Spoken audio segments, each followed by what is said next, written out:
Bollywood silver screen presenting Sands of time. इस कहानी की शुरुआत में एक राज्य के राजा को दिखाया जाता है जो अपने भाई के साथ कहीं जा रहा होता है और तभी एक बच्चे की वजह से कुछ सिपाही गिर जाते हैं। सबको बहुत गुस्सा आता है और जब सिपाही उस बच्चे को सजा देने वाले होते हैं तभी उसका एक दूसरा दोस्त आता है जिसका नाम डेस्टन है, जो बड़ी बहादुरी से अपने दोस्त को बचाकर वहां से भागने लगता है। लेकिन सिपाही इन दोनों को पकड़ लेते हैं और राजा के पास ले जाते हैं। राजा को पूरी बात बताई जाती है। राजा डेस्टन की बहादुरी से, उसके व्यक्तित्व से बहुत ज्यादा प्रभावित होते हैं। वो उससे पूछते हैं कि तुम्हारे माँ बाप का नाम क्या है। डेस्टन बताता है कि उसका इस दुनिया में कोई भी नहीं है, वो एक अनाथ है। ये सुनने के बाद राजा उसे कहते हैं कि आज से तुम मेरे बेटे हो, यानी कि राजा ने उसे अपना बेटा बना लिया है। राजा के पहले भी 2 बेटे होते हैं और अब राजा का तीसरा बेटा डेस्टन है। धीरे धीरे वक्त बीतता है और 15 साल बीत जाते हैं। अब डेस्टन बड़ा हो चुका है, वो एक राजकुमार है, साथ ही वो एक बहुत अच्छा योद्धा भी है। इनके राज्य का, इनके देश का नाम होता है पर्शिया और अब इन्हें पता चलता है कि यहाँ पर जो एक होली सिटी है इसका नाम एलेमुट है, वो सिटी इनके दुश्मनों को हथियार बेचती है, यानी कि वहाँ पर हथियार बनाए जाते हैं। इसीलिए राजा के दोनों बायोलॉजिकल बेटे और साथ ही तीसरा बेटा डेस्टन ये तय करते हैं कि ये उस सिटी पर हमला करेंगे और अपनी सेना के साथ ये उस सिटी पर हमला कर देते हैं। डेस्टन जो कि बहुत ही बहादुर होता है, वो बहादुरी से किले की दीवारों के ऊपर चढ़कर पूरी सेना को अंदर ले आता है और अब इस पूरे के पूरे शहर पर हमला हो चुका है। वहीं इस शहर की, इस राज्य की रानी को दिखाया जाता है जिसका नाम तमीना है। वो अपने सेनापति को एक खास खंजर देती है और कहती है कि ये किसी के हाथ नहीं लगना चाहिए, इसे लेकर तुम यहां से निकल जाओ। पर जब वो उस खंजर को लेकर निकल रहा होता है तभी उसके सामने डेस्टन आ जाता है। डेस्टन उससे उस खंजर को ले लेता है और अब इस पूरे राज्य पर, इस पूरे शहर पर उनका कब्जा हो चुका है। जिसके बाद ये राजकुमार तमीना को बंदी बनाकर पर्शिया ले आते हैं। उस पर आरोप लगाया जाता है कि तुम हमारे दुश्मनों को हथियार बनाकर बेचती हो, लेकिन वो साफ साफ मना कर देती है और राजा का बड़ा बेटा उसकी बातों पर यकीन नहीं करता।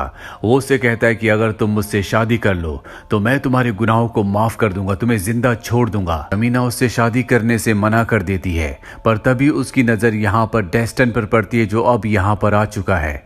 वो देखती है कि उसके पास वो खास खंजर है जिसे उसने अपने सेनापति को दिया था और वो देखती रह जाती है कि वो खंजर उसके पास कैसे आया। दरअसल वो उस खंजर की रक्षा करना चाहती है जिसके लिए उसे जिंदा रहना पड़ेगा, इसीलिए वो राजा के बड़े बेटे से शादी करने के लिए मान जाती है। चारों तरफ खुशी का माहौल होता है और अब राजा अपने बड़े बेटे को और डेस्टन को अपने पास बुलाते हैं। दरअसल राजा नहीं चाहते थे कि होली सिटी एमलेट के ऊपर कोई भी हमला करे क्योंकि पर्शिया से उनके दोस्ताना रिश्ते थे, पर अब उनके ऊपर हमला करके उनकी राजकुमारी तमीना को भी यहाँ पर लाया जा चुका है। राजा का बड़ा बेटा राजा से कहता है कि वो हथियार बनाकर हमारे दुश्मनों को बेचते हैं, लेकिन उसके पास इस बात का कोई भी सबूत नहीं होता। राजा उस पर बहुत गुस्सा करते हैं। इस बात से राजा का बड़ा बेटा नाराज हो जाता है और वो कहता है कि जब तक मैं सबूत ना ले आऊं तब तक मैं आपको अपनी शक्ल नहीं दिखाऊंगा और इस जगह से निकल जाता है। जब वो यहाँ से बाहर निकलता है तो उसे अपने पिता के भाई यानी कि अपने अंकल मिलते हैं जिनका नाम निजाम है। वो उसे कहते हैं कि लगता है कि तुम्हारी अपने पिता से यानी कि राजा से मुलाकात बहुत अच्छी नहीं रही, लेकिन इसका मेरे पास एक इलाज है। उसे एक बहुत ही शानदार ड्रेस दिखाते हैं और कहते हैं कि ये राजा को यानी कि अपने पिता को दे देना, वो तुम्हें माफ कर देंगे। वो उसे ड्रेस देकर चले जाते हैं, लेकिन उसने कसम खाई होती है कि जब तक वो सबूत इकट्ठे ना कर ले तब तक वो उन्हें अपनी शक्ल नहीं दिखाएगा। इसीलिए वो उस ड्रेस को अपने सबसे छोटे भाई यानी कि डेस्टन को दे देता है और कहता है कि इसे पिताजी को दे देना, साथ ही उन्हें यह भी बता देना कि मैं तमीना से शादी करने वाला हूँ। अपने भाई की बात मानकर वो राजा के यानी कि अपने पिता के पास जाता है और उन्हें वो शानदार तोहफा देता है, इसे राजा उसी वक्त पहन लेते हैं। साथ ही वो राजा को यह भी बताता है कि मेरा बड़ा भाई यानी कि आपका बड़ा बेटा तमीना से शादी करने वाला है। राजा कहते हैं कि पहले उसकी कई सारी रानियां हैं, तमीना की शादी उससे नहीं बल्कि तुमसे होनी चाहिए। यहाँ पर हर कोई इस बात को सुनकर खुश होता है, पर तभी राजा को कुछ होने लगता है।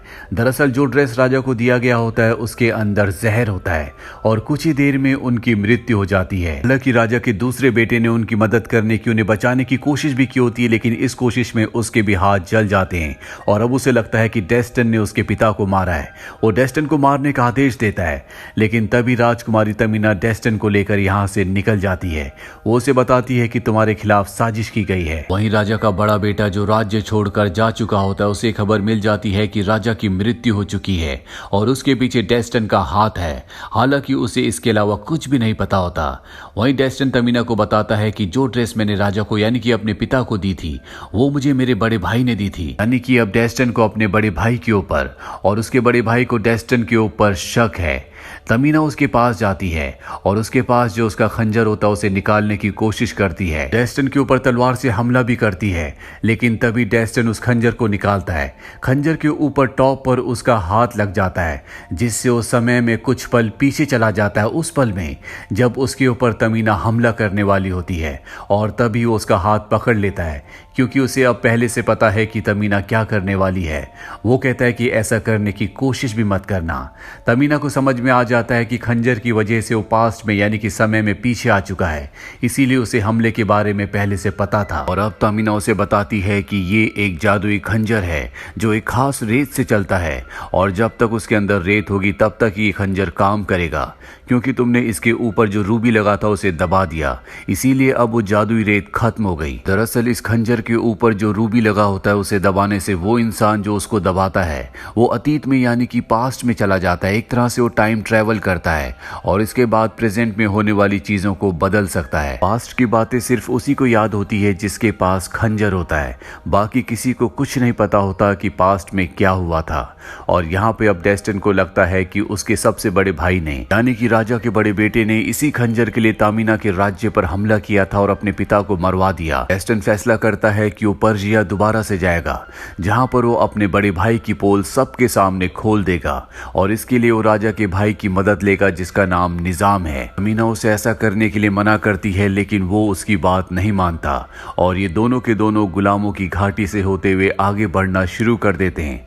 रास्ते में तमीना को मौका मिल जाता है और वो डेस्टिन को बेहोश करके वहां से निकल जाती है। और जब डेस्टिन की आंखें खुलती है तो वो देखता है कि उसके सामने इस घाटी के लोग हैं जो लोगों को गुलाम बना लेते हैं। वो ने कहता है कि यहाँ से अभी अभी एक लड़की गई है जिसके पास बहुत सारा पैसा है, मैं तुम्हें उस तक ले जा सकता हूँ। ये लोग उसकी बात मान जाते हैं और अब ये तमीना को भी पकड़ लेते हैं। तमीना डेस्टिन को बताती है कि ये एक पवित्र खंजर है, हमें इसकी रक्षा करनी होगी, हमें इसे इसकी सही जगह तक पहुंचाना होगा, क्योंकि अगर ये गलत हाथों में पड़ गया तो पूरी दुनिया खत्म हो जाएगी। लेकिन डेस्टिन को उसकी इस बात से कोई फर्क नहीं पड़ता। अब ये दोनों के दोनों गुलाम बन चुके हैं, लेकिन किसी तरह से दोनों इस जगह से भाग जाते हैं। डेस्टिन एक बार फिर से पर्शिया पहुंच जाता है, जहां पर वो अपने अंकल से यानी कि निजाम से मिलता है और उन्हें सारी सच्चाई बता देता है कि किस तरह से मेरे बड़े भाई ने अपने पिता का कत्ल किया और अपनी ईमानदारी सच्चाई को बयां करने के लिए वो उन्हें उस खंजर को दे देता है। और जब वो कपड़ा खोलते हैं तो देखते हैं कि उसके अंदर खंजर नहीं होता। दरअसल तमीना ने खंजर निकाल लिया होता है और अब वो खंजर लेने के लिए जाना चाहता है, लेकिन तभी वो देखता है कि निजाम के हाथ जले हुए हैं। वो उनसे पूछता है कि आपके हाथ कैसे जले। निजाम बताता है कि जिस कपड़े से राजा की मौत हुई थी, जब मैं उस कपड़े को निकाल रहा था तो मेरे हाथ जल गए। डेस्टिन को याद आता है कि उस वक्त निजाम वहां पर था ही नहीं और वो समझ जाता है कि राजा को मारने वाला उसका बड़ा भाई यानी कि राजा का बड़ा बेटा नहीं बल्कि निजाम है। निजाम उसके ऊपर सैनिकों से हमला करवा देता है, क्योंकि उसे समझ में आ चुका है कि डेस्टिन को पूरी सच्चाई का पता चल चुका है। पर डेस्टिन बड़ी बहादुरी से यहां से निकल जाता है। राजा का छोटा बेटा भी उस पर हमला करता है। हालांकि वो उसे समझाने की कोशिश करता है, लेकिन उसे लगता है कि उसके पिता को मारने वाला डेस्टिन है। डेस्टिन उसे बेहोश करके यहां से निकल जाता और तमीना के पास पहुंच जाता है और अब तमीना उसे सारा सच बताती है कि आज से कई हजारों साल पहले देवता ने एक बहुत ही खतरनाक सैंडस्टॉर्म बनाया था, क्योंकि वो इंसानियत को खत्म करना चाहते थे। लेकिन उस तूफान के बीच में एक बच्ची आ गई जिसने अपना सेक्रीफाइस करने की कोशिश की ताकि वो इंसानों को बचा सके। देवता उससे खुश हो गए और उन्होंने सैंड को एक ग्लास के अंदर बंद कर दिया और साथ ही उसे ये खंजर भी दिया गया, जिस खंजर के अंदर बहुत सारी शक्तियां हैं जिससे पूरी दुनिया को खत्म किया जा सकता है। साथ ही इससे पास्ट में जाकर किसी भी घटना को बदल सकता है और अगर इंसान पास्ट में बहुत पीछे चला गया तो एक बार फिर से वो सैंडस्टॉर्म आ जाएगा जिससे पूरी दुनिया इंसानियत खत्म हो जाएगी। यहाँ पर डेस्टन को पूरा सच पता चल जाता है कि निजाम इस खंजर को पाना चाहता है ताकि पास्ट में जाकर वो राजा को मार दे और शुरू से और हमेशा से वो राजा बने। दरअसल निजाम को भी ये बात पता नहीं होती कि पास्ट में बहुत पीछे जाने से तूफान दोबारा से आ सकता है। डेस्टन को समझ में आ चुका है कि ये जादुई खंजर कितना बेशकीमती है, इसे इसकी सही जगह पर रखना होगा जो कि एक प्राचीन मंदिर है। इसीलिए तमीना की मदद करने के लिए मान जाता है और जब भी अपने सफर पर खंजर को वापस रखने के लिए जा रहे होते हैं, गुलामों की घाटी का सरदार जिसने पहले भी इन्हें बंदी बनाया था वो इन तक पहुंच जाता है और इनको पकड़ लिया जाता है। अब रात को ये रेगिस्तान में होते हैं और तभी यहाँ पर निजाम के कुछ खास लोग जो कि बहुत ही खतरनाक योद्धा है अपने सांपों को इनके ऊपर छोड़ देते हैं। डेस्टन यहाँ पर खंजर को लेकर जिसके अंदर दोबारा से तमीना के पास जो थोड़ी सी रेत थी वो डाल दी गई थी, पास में जाकर सभी सांपों की पोजीशन को देख लेता है और उन सब को मार देता है। यहाँ पर गुलामों का जो सरदार होता है उसे बताया जाता है कि ये खंजर बहुत बेशकीमती है और हमें इसे हिंदू कुश की पहाड़ियों में उस मंदिर में वापस रखना होगा जहाँ से निकल गया था। अब वो भी इनकी मदद करने के लिए मान जाता है और जब ये सब वहाँ पर पहुँचते हैं तो देखते हैं कि वहाँ पर जो लोग होते हैं उन्हें पहले से मार दिया गया है। दरअसल निजाम ने जिन लोगों को यहाँ पर इन सब को मारने के लिए खंजर वापस लेने के लिए भेजा था, जिन्होंने रात को इनके ऊपर सांप छोड़े थे, वो पहले यहाँ पर पहुँच गए होते हैं। उन्होंने यहाँ पर सबको मार दिया है। यहाँ पर राजा का बेटा भी अपनी सेना की टुकड़ी के साथ पहुंच जाता है। उसे लगता है कि डेस्टन ने ही उसके पिता को मारा था, इसीलिए वो उसे बंदी बनाकर अपने राज्य वापस ले जाना चाहता है। पर डेस्टन किसी तरह से उसे यकीन दिला देता है कि ये सब उसने नहीं बल्कि निजाम ने किया है। इससे पहले कि ये कुछ और बात करते, निजाम के लोग इनके ऊपर हमला कर देते हैं जिससे राजा का छोटा बेटा बहुत बुरी तरह से जख्मी हो जाता है। गुलामों का जो लीडर होता है वो अपने लोगों के साथ उनके ऊपर हमला कर देता है और इस मौके का फायदा उठाकर तमीना गुफाओं के अंदर चली जाती है जहां पर इस खंजर की असली जगह है। वहां पर डेस्टन भी पहुंच जाता है और वो तमीना को ऐसा करने से मना करता है क्योंकि हो सकता है ऐसा करने से उसकी जान चली जाए। दरअसल अब ये दोनों एक दूसरे से प्यार करते हैं और एक साथ इस खंजर को रखने का तय करते हैं। पर इससे पहले कि ये ऐसा करते, निजाम का एक आदमी इनके ऊपर हमला कर देता है जिससे तमीना बेहोश हो जाती है और उसके हाथ से खंजर नीचे गिर जाता है। डेस्टन उसका मुकाबला करता है। यहाँ पर निजाम का एक और आदमी होता है जो सांपों को पूरी तरह से कंट्रोल करता है और वो सांप की मदद से उस खंजर को हासिल कर लेता है। डेस्टन से अब भी निजाम का योद्धा लड़ रहा होता है और इससे पहले कि वो डेस्टन को मारता, यहाँ पर राजा का जो छोटा बेटा होता है जो बुरी तरह से जख्मी हो गया था वो उसे मारकर डेस्टन को बचा लेता है। इसके बाद उसकी भी मृत्यु हो जाती है। वहीं दूसरी तरफ हमें निजाम को दिखाया जाता है जिस तक अब खंजर पहुंच चुका है। डेस्टन उसे खंजर का इस्तेमाल करने से रोकना चाहता है, साथ ही राजा के बड़े बेटे को उसकी असलियत बताना चाहता है। इसीलिए अपने सभी साथियों के साथ वो राज्य में पहुंच जाता है। यहाँ पर गुलामों के सरदार का जो राइट हैंड होता है जो कि बहुत ही अच्छा योद्धा है, वो खंजर को चुराने के लिए जाता है और जब वो खंजर के पास पहुंचता है तो वहां पर निजाम का आदमी पहले से होता है। इन दोनों के बीच में खतरनाक फाइट होती है, लेकिन लुटेरों के सरदार का राइट हैंड किसी तरह से खंजर को हासिल करके डेस्टन तक पहुंचा देता है। हालांकि इसमें उसकी मौत भी हो जाती है। अब खंजर डेस्टन के पास वापस आ चुका है, इसीलिए वो अपने बड़े भाई यानी कि राजा के बड़े बेटे के पास जाता है, लेकिन उसे ऐसा लगता है कि डेस्टन ने उसके पिता का यानी कि राजा का कत्ल किया है, इसीलिए वो उसे गुनहगार समझता है। डेस्टन निजाम की पूरी सच्चाई उसे बता देता है, लेकिन उसे उसकी बातों पर यकीन नहीं आ रहा होता और तभी वो उसे खंजर की पूरी असलियत बताता है और कहता है कि जब मैं मारा जाऊं तो तुम इसके ऊपर के रूबी को दबा देना, तुम्हें पूरी सच्चाई पता चल जाएगी। और इसके बाद वो अपने आप को मार देता है। यहाँ पर अब निजाम भी आ चुका है, लेकिन निजाम पर अब वो यकीन नहीं करता। वो उस खंजर के ऊपर लगे हुए रूबी को दबा देता है और पास्ट में चला जाता है। उस पल में जब डेस्टन अपने आप को खंजर से मार रहा होता है वो उसे ऐसा करने से रोक लेता है।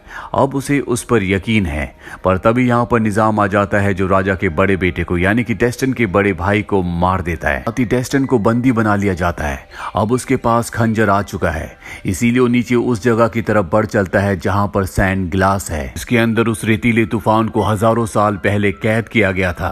तमीना भी यहाँ पहुंच जाती है और वो डेस्टन को छुड़ाकर दूसरे रास्ते से उस तरफ बढ़ चलती है जहां पर निजाम जा रहा है। ये रास्ता बहुत ही खतरनाक होता है। उसे तमीना के पैरों के निशानों के ऊपर अपने पैर रखने होंगे क्योंकि तमीना उस खंजर की रक्षक है, इसीलिए वो उस सैंड ग्लास तक जा सकती है।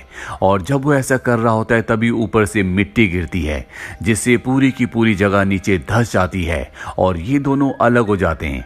लेकिन किसी किसी तरह से डेस्टन उस जगह पहुंच जाता है जहां पर सैंड ग्लास है। यहाँ पर तमीना भी पहुंच चुकी है और ये देखते हैं कि निजाम उस खंजर को लेकर सैंड ग्लास तक पहुंच चुका है।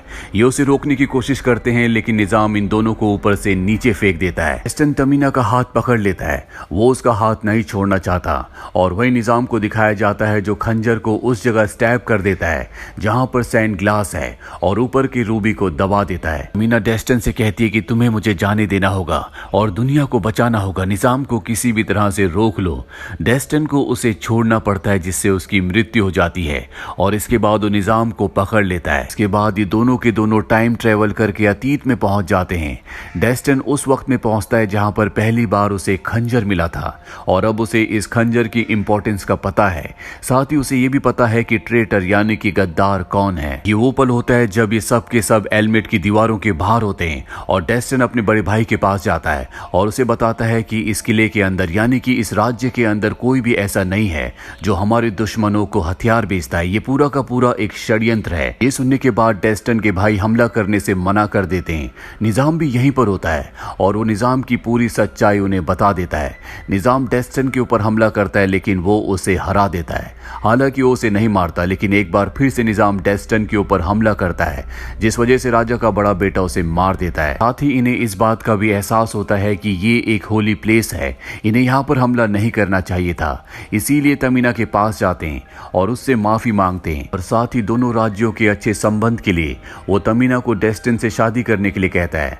तभी डेस्टन यहाँ पर आ जाता है और उसे खंजर लौटाते हुए पूरी बातें बताता है कि क्या क्या हुआ था, जो सुनने के बाद तमीना उससे शादी के लिए मान जाती है। इसके बाद खंजर को वापस उसकी असली जगह पर रख दिया जाता है ताकि दुनिया को कभी कोई खतरा ना हो और इसी के साथ ये कहानी यहीं पर खत्म हो जाती है।